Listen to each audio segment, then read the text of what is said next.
everyone and welcome back to our channel Smith and You. So कसे आहात तुम्ही सगळे? I hope so that you all are doing very well in your life and like always you should be super duper happy in your life.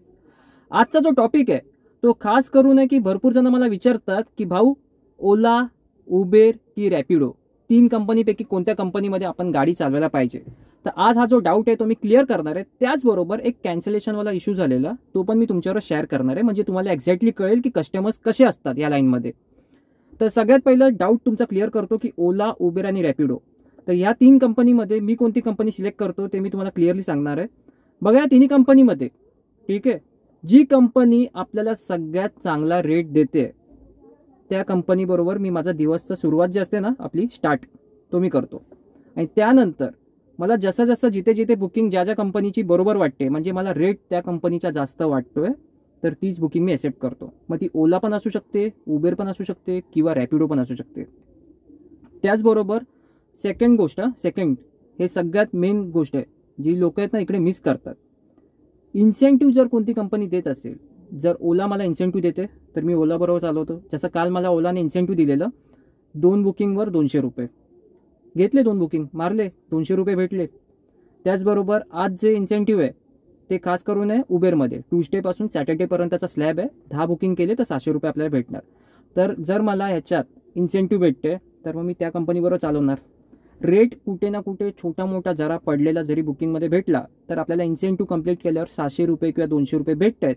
तर त्यासाठी आपल्याला कुठे ना कुठे इन्सेंटिव्हकडे बघायला लागतं आणि त्याचबरोबर त्या कंपनीला आपल्याला सिलेक्ट करायला लागतं. बरेच लोकांना असं वाटेल की काय भाऊ 200 रुपयासाठी पळाला. बघ क्लिअर करतो, बुकिंग आपल्याला 150 रुपयाची आली किंवा 200 रुपयाची आली तरी पण आपण पळतो, तर त्या 200 रुपयाला व्हॅल्यू आहे. ठीक आहे, सेम तसंच आहे 700 रुपयाला पण व्हॅल्यू आहे. 700 रुपये बघून तुम्ही लोक लगेच पळतात ना, तर तसंच आहे 200 रुपये बघितलं जर 2 बुकिंग कंप्लीट केल्यावर आपल्याला लगेच भेटते तर काय जाते त्याच्यात. म्हणून मी माझा दिवसचं जे सुरुवात आहे ना ते खास करून मी ओला आणि उबेर, जसं सकाळी सकाळी उठतात ना तुम्ही लोक मेसेजेस वगैरे चेक करत असेल, व्हॉट्सअप वगैरे चेक करत असेल, आपलं तसं नाही. मी सगळ्यात पहिलं इन्सेंटिव्हचा टॅब ओपन करतो आणि चेक करतो कंपनीकडून काय इन्सेंटिव्ह आहे का. जर इन्सेंटिव्ह असतील तर त्याचा टाईम स्लॉट मी चेक करतो. टाईम स्लॉट चेक केल्यानंतर कोणत्या कॅटेगरीवर इन्सेंटिव्ह आहे, म्हणजे गोला इन्सेंटिव्ह आहे की मिनीला इन्सेंटिव्ह आहे किंवा एअरपोर्ट बुकिंगवरच इन्सेंटिव्ह आहे, हे सगळं जे आहे ना ते मी चेक करतो. त्यानंतर आहे ना आंघोळ करता करता आपलं विचार चालू होतं की आपल्याला इकडून इकडे जायचं, इथून इथे जायचं, त्याच्याने माझे एवढे एवढे इन्सेंटिव्ह कंप्लीट होणार. एवढं तुम्हाला क्लिअर झालं तर आजपासून तुम्हाला हा डाऊट नसणार की ओलामध्ये चालवायचं की उबेरमध्ये की रॅपिडोमध्ये. त्याचबरोबर आजचं मी तुम्हाला सांगतो सीन. आज मी सुरुवात केली उबेरमध्ये. उबेरमध्ये पहिलं आपल्याला ऑपॉर्च्युनिटी जे ऑप्शन असतं ते बरेच जण आहे ना मिस करतात. त्यांना असं वाटतं की हा असाच आहे ऑप्शन. तर ऑपॉर्च्युनिटीवर जेव्हा आपण क्लिक करतो तेव्हा इन्सेंटिव्ह भेटतं, पण त्याचबरोबर खाली आहे ना पूर्ण डिटेलमध्ये लिहिलेलं असतं कोणाकोणाला कुठून कुठे जायच्यासाठी गाडी हवी आहे. तर त्याच्यावर जेव्हा तुम्ही क्लिक कराल ना तेव्हा एक नॉर्मल जो माणूस, ठीक आहे, जो कस्टमर असतो तो गो गाडी जेव्हा बुक करतो ना तेव्हा त्याचा जो बिल जिथे 200 रुपये होत असेल तिकडे इकडे ना 400 होतात, डायरेक्ट डबल तेवढा रेट आहे, कारण ते लोक रिझर्वेशनमध्ये बुक करतात. तेव्हा मी तीच बुकिंग बघितली रिझर्वेशनवाली, मस्तपैकी 2 बुकिंग आपल्या मारल्या. त्याच्यानंतर अजून एक बुकिंग जे काय ते मारत गेलो सगळ्या उबेरमध्ये आता मला 7 बुकिंग अजून कंप्लीट केल्यावर मला 700 रुपये भेटणार आहे. लास्ट बुकिंग जी होती उबेरची त्याला मी ड्रॉप केलेलं ग्लोबल हॉस्पिटलला, परेलला ग्लोबल हॉस्पिटलला ड्रॉप केल्यानंतर तिकडे अर्धा तास मी घालवला, कारण 11:15 वाजलेले. ऑलमोस्ट सगळे बुकिंगचा टायमिंग जो आहे तो संपून जातो. अर्धा तास घालवल्यानंतर विचार करत होता आत्ता चांगली बुकिंग येईल, आत्ता चांगली येईल. ओला पण चालू ठेवलं आहे. ओलाचा रेट थोडासा आहे ना म्हणजे बऱ्यापैकी कमी झाला आहे. उबेर एकदम ताणून रेट देतो मस्तपैकी, एकदम खतरनाकवाला. मी विचार केला चला काय ना काय लागेल. त्याचबरोबर तिसरा जो आपला ऑप्शन आहे रॅपिडो, त्याला पण मी चालू केलं. बोललो बघा आता काहीतरी आपल्याला इथे लागलेलं बरं, काय नाही लागल्यापेक्षा. आणि मी घरी जायच्या म्हणजे बोलतात ना रिटर्न यायच्या तयारीत होतो, कारण घरात आपलं जेवण वगैरे सगळं काय आपण 12 वाजता 12:30 वाजता घरी येऊन जेवण इकडेच करतो, बाहेर वगैरे कुठे नाही, टिफिन वगैरे काय नाही. तिकडे आपल्याला एक बुकिंग लागली एल्फिस्टन की काय ते आपलं परेल एरियाच्या इथे पोद्दार सेंटर नावाचं स्कूल आहे, तिकडून ती बुकिंग आली रॅपिडोमध्ये. आता बुकिंगची अमाऊंट मी तुम्हाला सांगणार नाही, कारण आहे ना तुमचं सगळं डिस्कशन आहे ना नंतर कमेंटमध्ये त्या अमाऊंटवरती होणार, म्हणून अमाऊंट नाही सांगणार. मेन टॉपिक आहे ना त्याला पकडा तुम्ही. मला बुकिंग आली, कॉल केला, विचारलं असं आहे ना पोद्दार सेंटरच्या इथे यायचं आहे. बोलले हो यायचं आहे. म्हटलं ठीक आहे चालेल, मी येतो फटाफट 2 मिनिटात पोचतो. त्यांनी मला विचारलं कुठे वगैरे. मी म्हटलं इथेच आहे, कुठे महात्मा गांधी काहीतरी आहे लिहिलेलं इकडे. मी बोललो येतो 2 मिनिटात पोचतो तिकडे. बोला ठीक आहे चालेल. गेलो तिकडून ITC ग्रँड सेंट्रल मराठा लालबागला तिकडं होतो. तिकडून गेलो पिकअप लोकेशनवर. पोद्दार सेंटर जर तुम्ही बघितलं असेल तर तुम्हाला माहिती असं एकदम छोटीशी लेन आहे, म्हणजे हायवेपासून अशी छोटी लेन आहे. आतमध्ये जायचं आणि परत बाहेर यायला एकच लेन आहे. गाडी कोणती आली 5 वेळचे लागले मजबूत. गेलो तिकडे. गेल्यावर कॉल केला कस्टमरला.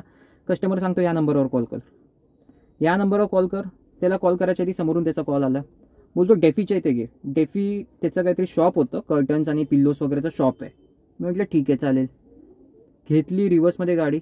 आता जेव्हा मी रिव्हर्समध्ये घेत होतो मला एवढं माहिती होतं भाईने गाडी बुक केली आहे ना, म्हणजे काहीतरी सामान वगैरे ठेवायला बुक केली आहे. आला त्याचा एक वर्कर, हे एवढं पिल्लो घेऊन असं हातात एवढं असं. मी उतरलो. पहिलं डिक्की ओपन केली. डिक्की ओपन केल्यानंतर त्याला कळालं की ह्याच्यात काय आपलं पिल्लो वगैरे राहणार नाही आहे. तो मला बोलतो सीटमध्ये ठेवायचे. मला सीटमध्ये नाही ठेवायला भेटणार तुला. आतमध्ये जर कुठे ठेवायचं आहे तर खाली मॅटिंगवर ठेवू शकतो, सीटवर वगैरे काय नाही. तर बोला ठीक आहे. सीटला बोलवतो. तो आला बाहेर. तर जो दुसरा व्यक्ती आला ना, ज्यांनी मला वाटतं बुक केलेली, तो जरा चांगला होता. तो मला बोलला की आतमध्ये नाही ठेवू शकत का. मी बोललं नाही अलाउड नाही आहे, सीटवर नाही अलाउड आहे, खाली ठेवू शकतात मॅटिंगवर. तर मॅटिंगवर तर ते ऑब्व्हियसली फिट नाही होणार होतं. तर त्यांनी त्याच्या म्हणजे तो जो मुलगा होता त्याला सांगितलं एक काम कर, ह्याच्या डिक्कीमध्ये जे काही कॅटलॉग असतील ते कॅटलॉग भर. कॅटलॉग भरले, डिक्की मस्तकी भरली. मी त्याला तेव्हाच विचारला प्रश्न की हे दुसरा जो आयटम आहे जे तुम्हाला आतमध्ये आता टाकायचं आहे गाडीमध्ये ते कसं काय क्लिअर करणार. तो म्हणतो ठीक आहे आम्ही दुसरी गाडी बुक करतो. तेवढा त्याचा तो मेन सेट आला. बोलतो काय प्रॉब्लेम आहे. मी म्हटलं हे जितकं सामान आहे तुमचं जे डिक्कीत राहील ना ते मी नेऊ शकतो, बाकी सीटवर अलाउड नाही. तो मला म्हणतो कि मैंने लास्ट टाइम एयरपोर्ट जाने के लिए जब गाड़ी बुक किया था, एयरपोर्ट जाने के लिए जब भी मैंने गाड़ी बुक किया था तभी वो वाला ड्राइवर मेरा जितना भी सामान था वो सब सीट पे लेके चला गया. मी म्हटलं तो तुमचा लुकआउट आहे, तो माझा लुकआउट नाही ना. एअरपोर्टला जाताना तुम्ही बुक केलेलं मला नाही माहिती ना, काय बुक केलेलं काय नाही बुक केलेलं. मी पण बोलू शकतो लास्ट टाइम मी इकडून परेलवरून ज्या कस्टमरला पिकअप केलेलं सेम लोकेशनला जायचं होतं त्यांनी मला 500 रुपये टिप दिली, तुम्ही देणार नाही ना. काय बोलणार तुम्ही, तो तुमचा लुकआउट आहे. तसंच मी त्याला तेच क्लिअर सांगितलं, तो तुमचा लुकआउट आहे, तो माझा लुकआउट नाही. इकडे ही गाडी माझी आहे, तर त्याच्यात जे रूल आहे ते मी तुम्हाला समजवते. सीटवर सामान अलाउड नाही आहे. त्याचबरोबर पोलिसांनी पकडलं तर फाईन आहे. सेकंड म्हणजे लेदर सीट आहे. लेदर सीट जर खराब झाले ना तुमच्या सामानामुळे तर बोलतात ना 7,000ची सीट कवर आहे आणि तुमचं भाडं नाही सांगू शकत अमाऊंट, कारण तुम्ही लोक सगळे ना खास करून त्याच अमाऊंटला पकडत. तर तो मला काय बोलतोय बघा, कस्टमर बघा इकडे किती दीड शाने असतात. तो मला बोलतोय की तुझी जी गाडी आहे ना याला ब्लॅक फिल्म लावले. मी हो लावलेत, 70% लावलेत मी. ठीक आहे, जे R2 अप्रूव्हल आहे ना तेवालेच लावलेत 70%. आणि जरी मी फिल्म लावलं किंवा मी सिग्नल जम्प केला नाहीतर मी नो पार्किंगमध्ये उभी केली तो सगळा माझा लुकआउट आहे. त्यासाठी जे काय फाईन पडेल ना ते माझं लुकआउट. पण जर एखाद्या वेळी कस्टमरमुळे आपल्याला फाईन पडत असेल तेव्हा आपण कस्टमरला बोलतो ना. जेव्हा एखादा कस्टमर तुम्हाला बोलतो अरे त्या नो एंट्रीमध्ये घे गाडी, आपण बोलतो ना नाही नो एंट्री फाईन पडेल. जेव्हा तो बोलतो सिग्नल जम्प कर आपण बोलतो. सेम तसंच आहे, सामान जिकडे नाही अलाउड आहे तिकडे आपण बोलणार. तर हा आहे ना जो कस्टमर मेन थोडासा आहे ना असा ॲटिट्यूड आहे ना त्याचा ना असा बेकार वाटला आपल्याला. म्हणजे इज्जतमध्ये मी समजत होतो, दुसरा तर समजत होता, याचा बेकार वाटला. त्याला बोलतो कॅन्सल कर बुकिंग. म्हणजे ठीक आहे कर. आता रॅपिडो ह्याच्यात सगळ्यात बेकार जे पॉईंट आहे ना ते मी तुम्हाला आज इथे शेअर करणार आहे. कस्टमरने बुकिंग कॅन्सल केली, कॅन्सलेशन फीस काहीतरी भेटायला पाहिजे ना, काय नाही भेटली. आजचं तुम्हाला सेम स्क्रीनशॉट लावणार आहे उबरचं. उबरमध्ये जेव्हा कस्टमरने कॅन्सल केलं ना 55 की 60 रुपये काहीतरी आहे, हे बघा इकडे स्क्रीनशॉट मी लावतोय, तेवढे भेटले. पण रॅपिडोमध्ये काहीच नाही, कॅन्सलेशनचं 1 रुपया पण नाही.